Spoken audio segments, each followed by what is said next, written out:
Assalamualaikum warahmatullahi wabarakatuh. Beri kami motivasi dalam situasi pandemi ini. Suami tidak bisa bekerja, yang hanya kuli bangunan sana sini. Proyek ditutup dan kami tidak ada pemasukan sama sekali karena mengandalkan gaji harian. Jazakumullah khairan. Cobaan dari Allah Subhanahu wa taala. Ini cobaan. Dan bukan cuma Anda, tapi semua orang diuji. Lalu bagaimana cara kita melewati cobaan, teman-teman sekalian? Saya coba berikan beberapa kiat. Yang pertama, Anda yakin kulla yusibana illa ma kataballahu lana. Allah mengatakan dalam Al-Quran, ya, katakanlah kami tidak akan ditimpa kecuali dengan apa yang sudah Allah catatkan buat kami. Memang Allah takdirkan ada di detik ini, di waktu ini sedang ada cobaan seperti itu. Tetapi ini harus dikemas dengan ayat yang lain, yaitu inna ma'al usri yusra. Ya. Fa inna ma'al usri yusra. Sungguhnya di setiap kesulitan akan ada kemudahan, di setiap kesulitan pasti ada kemudahan. Jadi saya yakin Anda masih banyak memiliki kemudahan. Seperti misalnya Anda masih bisa bernafas, masih bisa melihat, masih bisa mendengar gitu kan. Dan Allahu alam, mungkin Anda juga sampai hari ini 8 hari Ramadan Anda masih bisa ya, hidup, puasa, makan dan seterusnya. Tapi mungkin kekurangan karena pendapatan yang biasa rutin datang ini sudah nggak ada. Mungkin juga Allah Subhanahu wa taala menggerakkan beberapa hamba-hambanya yang memenuhi kebutuhan Anda. Teman-teman, coba bergantung kepada Allah Sang Pencipta. Dan jangan ragu tentang masalah itu.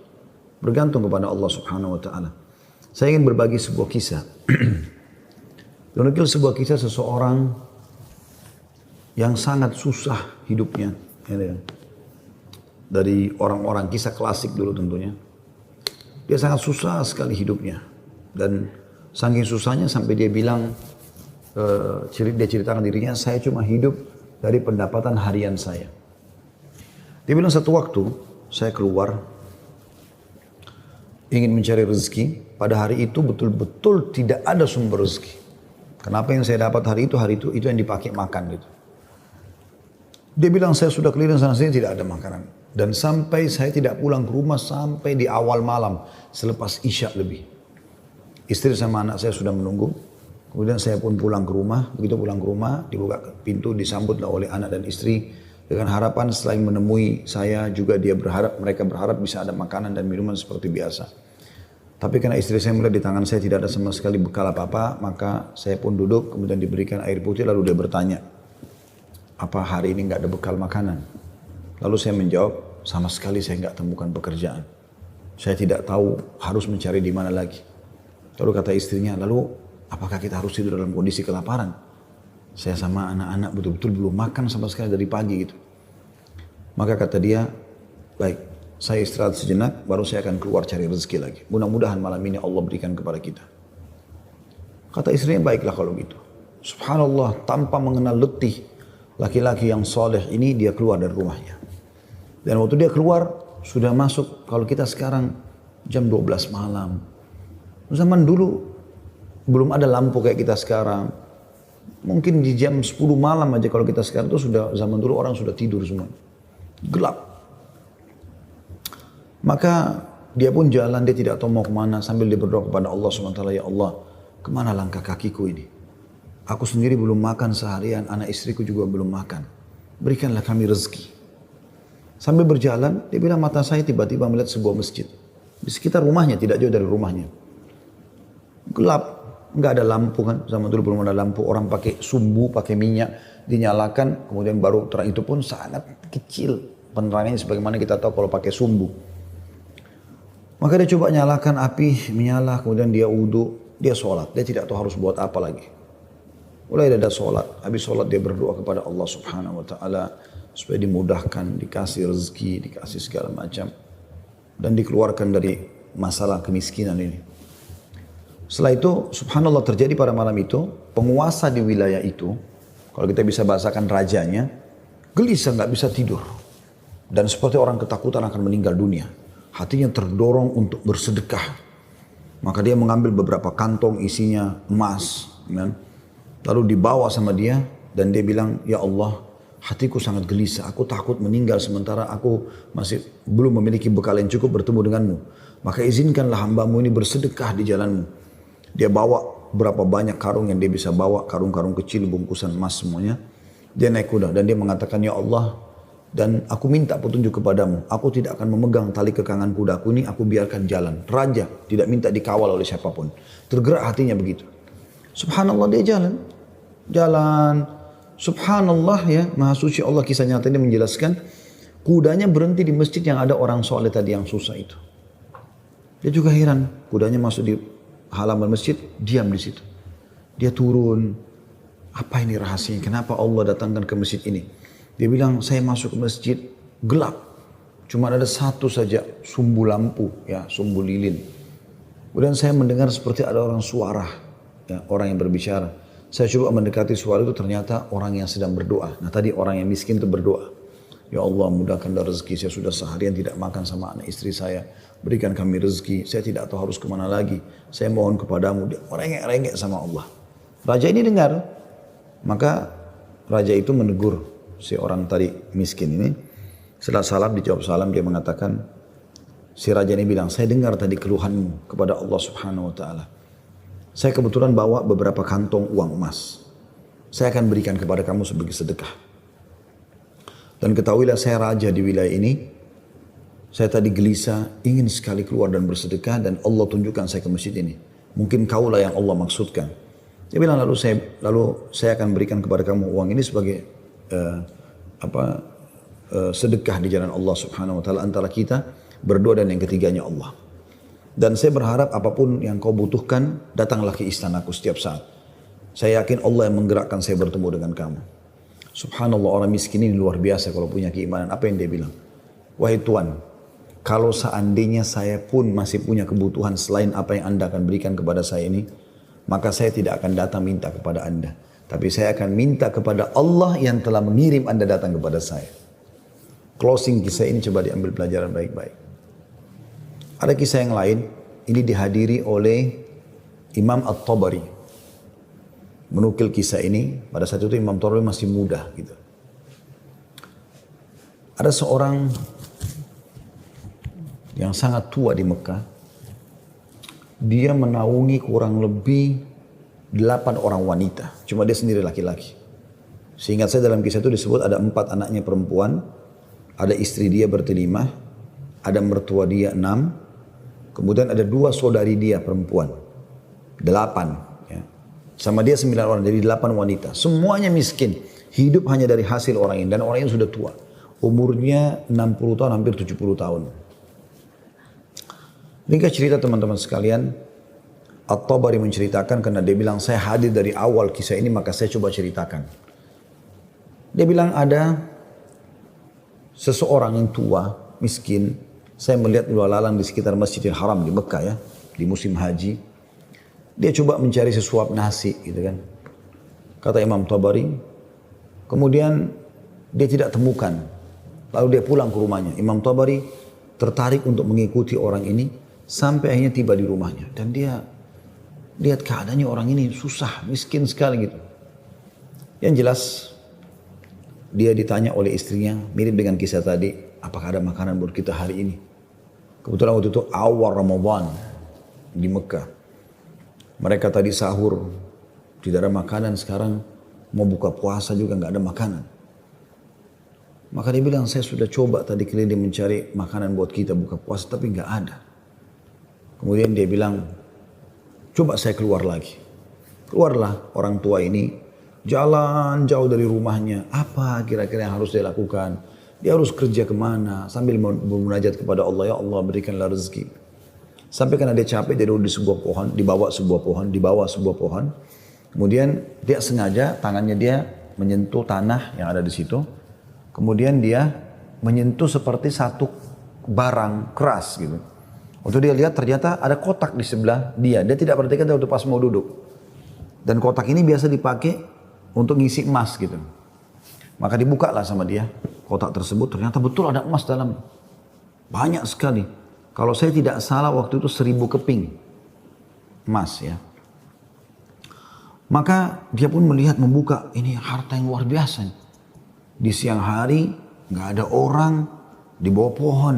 Gitu kan. Dia lihat kiri kanan, tidak ada pemukiman masyarakat, di pinggiran sekali, gitu kan. Maka diambil sama dia, dibungkus dengan rapi pada saat itu dengan kainnya, Dan dia sempat berpikir, terlintas di benaknya, syaitan menggoda, gitu kan. Kau orang miskin, kalaupun kau tidak mau mengambil semua, ambillah minimal 1 batang emas atau 1 koin dinar emas, ya, yang kau bisa infakkan untuk buka puasa keluargamu. Tapi dia melawan sambil dia mengatakan, tidak bisa, ini bukan hak saya.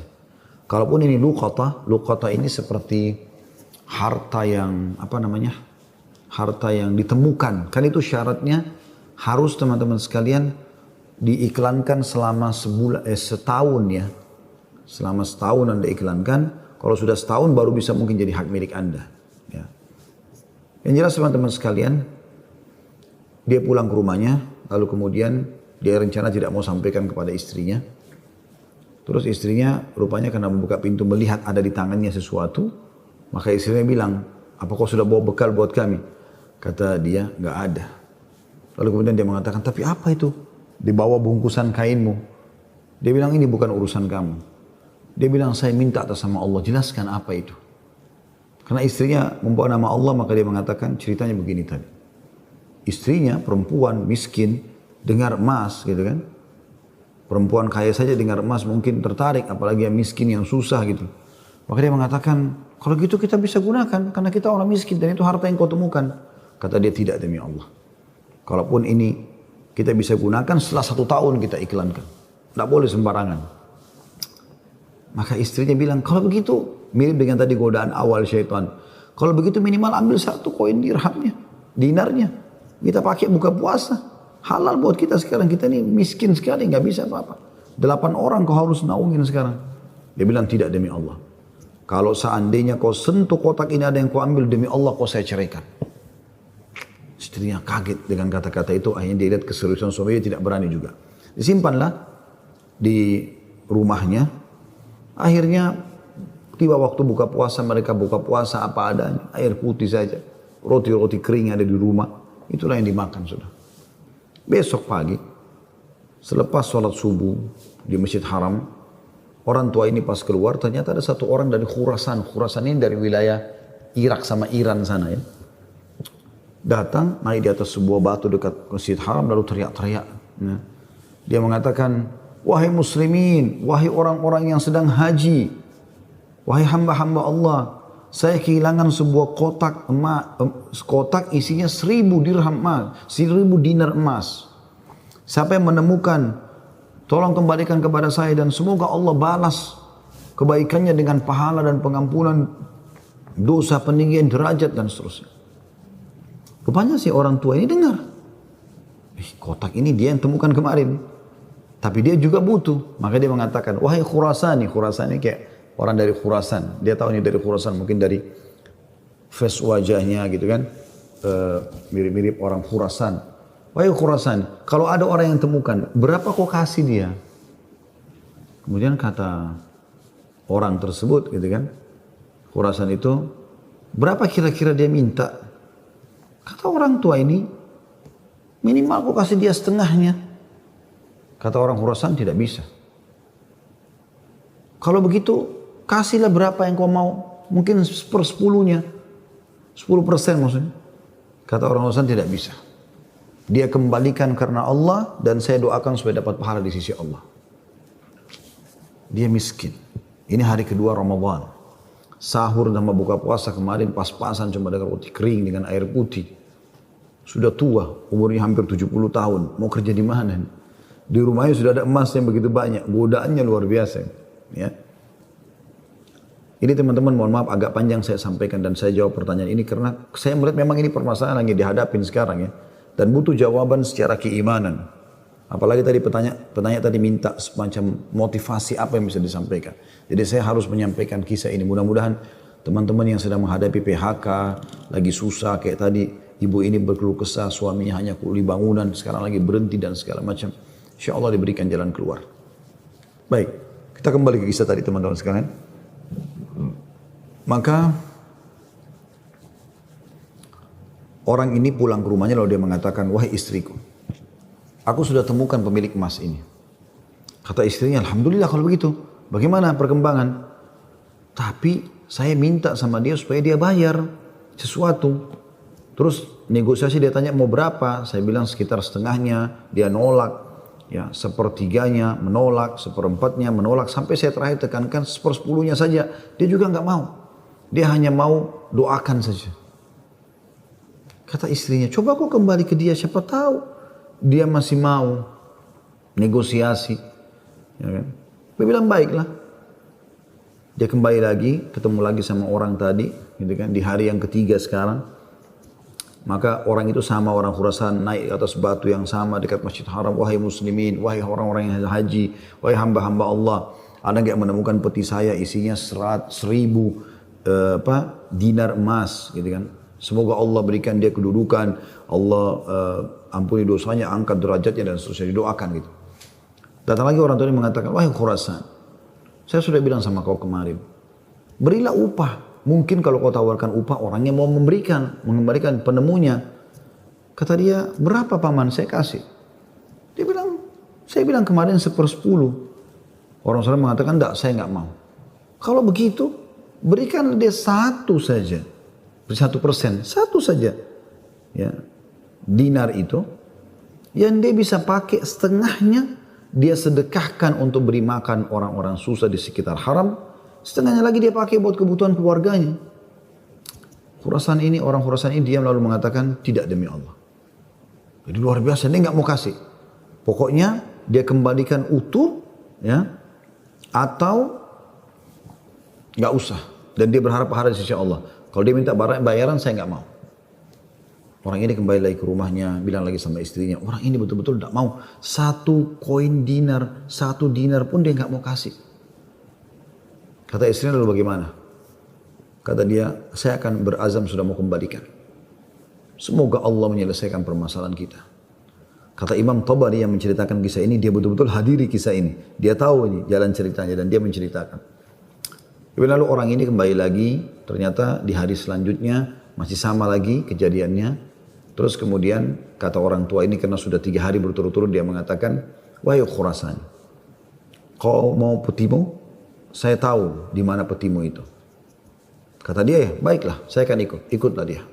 Kata Imam Tabari, saya ikut ke rumahnya orang tua ini. Jalan.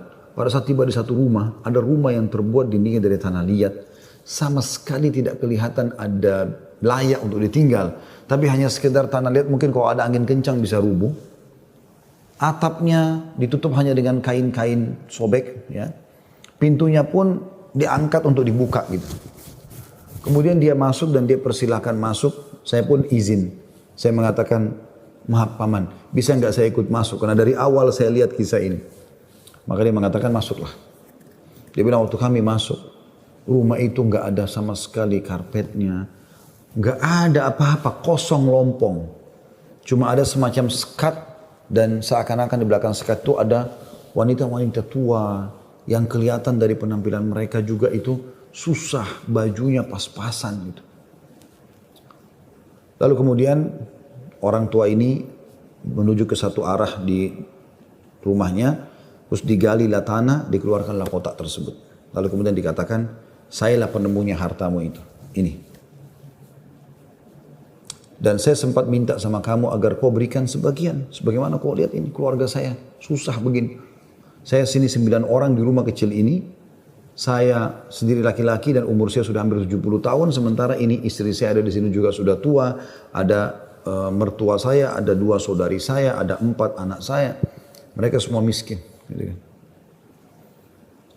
Maka orang Khurasan itu mengatakan, dia buka, dia periksa, ternyata masih utuh 1.000. Dia mengatakan, tidak. Saya tidak akan memberikan apa-apa. Lalu kemudian dia angkat, lalu dia keluar. Saya cuma bisa doakan kamu kebaikan. Waktu dia keluar, kata Imam Tabari, semua perempuan-perempuan tadi yang tua-tua ini ada, yang memang bajunya rusuh. Seperti orang yang menggigit jari dan kaget ada orang diberikan kembali 1.000 dinar, tidak dibayar sedikit pun. Dan tokoh kita ini luar biasa, dia hanya mengatakan, Inna lillahi wa inna ilaihi raji'un. Dah, kalimat istirja, ini musibah. Ya, sudah menemukan apa dan dia betul-betul jujur, dia jaga, dia enggak ambil karena takut kepada Allah SWT. Dia bilang sementara itu, kata Imam Tabari bilang, saya tidak tahu mau bilang apa. Saya pun menundukkan kepala, serba salah karena waktu itu Imam Tabari masih muda dan belum punya apa-apa gitu. Dia juga membantu apa gitu. Dia bilang, tiba-tiba ada yang ketuk pintu. Lalu pemilik rumah ini buka, ternyata orang Khurasan tadi kembali lagi. Kata dia, ada apa wahai Khurasani? Ya, istilahkan Khurasani maksudnya nisbat kepada negeri Khurasan itu ya. Kata orang Khurasan itu, bisa saya masuk? Kata dia, baik silahkan masuk. Masuklah dia. Kemudian dia mengatakan begini ceritanya. Saya ini punya seorang ayah yang meninggalkan 3 peti emas seperti ini. Masing-masing isinya 1000 dinar emas. 1000 dinar emas. Ayah saya waktu mau meninggal, dia mengatakan, 1 dinar emas kamu bagikan sebagai warisan. 1 dinar emas, 1 kotak maksudnya, bukan 1 dinar ya, maksudnya 1 kotak. Berarti 1000 dinar emas kau bagikan sebagai warisan. Itu sudah banyak sekali. 1 kotak 1000 dinar emas lagi kamu gunakan untuk pergi haji kalau aku meninggal. Dan 1 kotak dinar emas lagi, sepertiga hartanya maksudnya, itu kau berikan kepada 1 orang yang sangat miskin dan susah. Saya ingin supaya mereka jadi baik kehidupannya. Maka dia bilang orang Khurasan ini, itulah sebabnya wahai paman, saya tidak mau memberikan Anda 1 dirham, 1 dinar pun. Karena ini amanah orang tua saya. Tapi demi Allah, setelah saya keluar dari sini, saya tadinya memang mau menguji, mau melihat apakah Anda betul-betul susah atau tidak. Ternyata sudah saya lihat tempat Anda dan saya keluar, Anda pun tidak marah, tidak apa. Maka saya melihat Anda orang yang paling layak untuk menerima. Maka ambillah ini semua sedekah atas nama ayahku. Kata Imam Tabari, tiba-tiba orang itu taruh, kemudian dia lari, pergi. Saya berusaha mengejarnya, ingin mengucapkan terima kasih bersama pemilik rumah, kami sudah tidak bisa melihatnya, dia sudah hilang orang itu. Kemudian saya pun dipanggil kembali oleh pemilik rumah, duduk, kemudian dibukalah pada saat itu kotak itu, lalu mulai dia panggil ke 8 wanita yang ada di rumahnya itu. Kata Imam Tabari, demi Allah dia mulai membagi kepada kami rata. Semua, satu-satu perempuan dikasih 1, dilempar. Dan diduduk seperti orang yang, duduk bersila. Jadi kain baju itu, ya habis itu biasa yang kita tahu kalau kita bersila, bisa ditaruh sesuatu ya.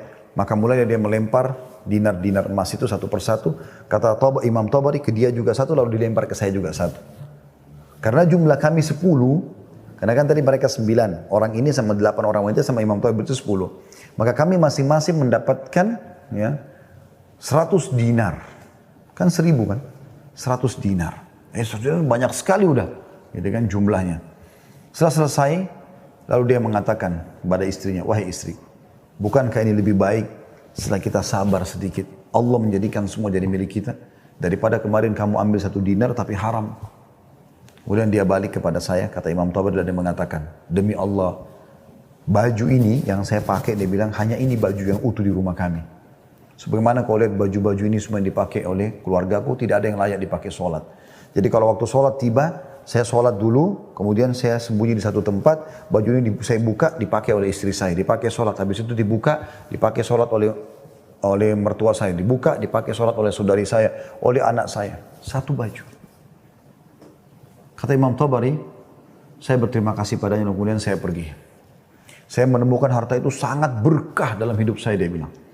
Dan saya pada saat itu ingin berterima kasih, saya ingin membeli sesuatu yang bisa dipakai buka puasa, maksudnya datang ke tempatnya dia. Saya temukan ternyata perempuan-perempuan yang tadinya mereka bajunya kumuh, sudah berganti baju, mereka bawa makanan-makanan, mereka buka puasa dengan light. Kemudian saya pulang, dia bilang, kata Imam Tabari. Beberapa tahun kemudian saya datang lagi ke Mekah, saya datang ke alamat yang sama, rumah itu sudah tidak ada, saya cari tahu ternyata orang tua ini sudah meninggal, dan saya temukan anak-anaknya yang perempuan 4 itu semua menikah dengan tokoh-tokoh masyarakat Mekah, orang-orang kaya, dan keluarga mereka menjadi orang yang mampu semuanya. Butuh kesabaran akhi dan ukhti. Yakinlah, Allah tidak akan membuat kita susah. Allah tidak ingin itu. Tapi cobaan lagi datang, apalagi bukan kepada Anda sendiri.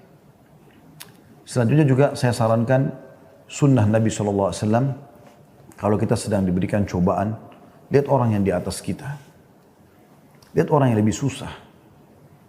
Kalau kita pincang, na'udzubillah, puntung kakinya 1, lihat orang yang puntung kakinya dua. Puntung kakinya dua, lihat orang yang juga puntung tangannya. Puntung kaki dan tangannya, lihat orang yang buta. Selalu orang yang lebih susah. Sehingga kita selalu tahu nikmat Allah begitu besar kepada kita. Kadang-kadang teman-teman saya lihat ada orang berkeluh kesahnya luar biasa, padahal sebenarnya masalahnya kecil dalam hidupnya. Masalahnya masih bisa dia laluin, tapi dia besar-besarkan masalah itu. Sehingga akhirnya dia tidak bisa melalui cobaan dengan baik. Apa kata Umar radhiyallahu anhu tentang masalah ini? Orang yang Allah berikan cobaan kepada dia dan pasti Allah akan uji hamba-hambanya. Sebagaimana Allah jelaskan dalam surah Al-Baqarah, ya, ayat 155 ya. A'udzubillahi minasyaitonirrajim. Walanabluwannakum bisyai'in minal khauf. Kami pasti akan menguji kalian dengan sedikit takut. Minal khaufi wal ju', rasa lapar. Ya. Wa naqsi minal amwali wal anfusi wath thamarat, dan kekurangan jiwa. Yang orang kita cintai meninggal, harta juga kurang, hasil panen juga kurang, pekerjaan tidak ada, di PHK, kayak sekarang masa pandemi. Wabashshirus sabirin, dan sampaikan berita kepada orang-orang yang sabar. Siapa mereka ya Allah? 156-nya. Alladzina idza asabathum musibatun qalu inna lillahi wa inna ilaihi raji'un. Mereka yang kalau ditimpa musibah mereka mengatakan kami milik Allah, kami akan kembali kepada Allah. Lalu Allah bilang apa? Ulaika, mereka lah. Alaihim salawatu min rabbihim wa rahmah. Mereka akan dapat ya jalan keluar dan rezeki dari Tuhan mereka. Wa ulaika humul muflihun, dan mereka adalah orang-orang yang beruntung, gitu kan? Jadi sini teman-teman sekalian, Anda sabar dalam melaluinya dan lihat orang yang lebih berat. Insya Allah akan ada jalan keluar, tidak mungkin tidak. Yang penting teman-teman, di saat kita lagi genting, terus bergerak, terus berusaha, terus ikhtiar. Terus berdoa kepada Allah SWT. Saling dukung-menukung, jangan saling menyalahkan. Jangan Anda menyalahkan suami yang mungkin lagi stres juga pengen cari kerjaan. Jangan juga suami berhenti total dari usaha. Apa saja. Mungkin rezeki Anda ada pada tetangga Anda, mungkin ada rumah yang mewah, yang bagus di dekat rumah, tawarkan diri. Betul-betul masa pandemi ini saya kuli bangunan, saya nggak bisa kerja apa-apa, rumah saya di sebelah sini. Ada yang bisa saya kerjakan, bersihin kebun kah, ke taman kah, di sini. Apalah ya, cuci mobil, kan bisa apa saja. Coba, mungkin rezeki di situ. Siapa tahu Allah SWT gerakkan mereka orang-orang kaya tetangga Anda itu, justru mereka bisa menyiapkan buka puasa, sahur. Alhamdulillah, kehidupan bisa berjalan, gitu kan? Maka Allahu a'lam itu yang saya bisa kasih jawaban, karena saya juga merasa prihatin dengan keadaan ibu dan suami dan semua muslim yang sedang tertimpa seperti ini. Semoga Allah SWT memberikan kita semua jalan keluar yang terbaik. Ya.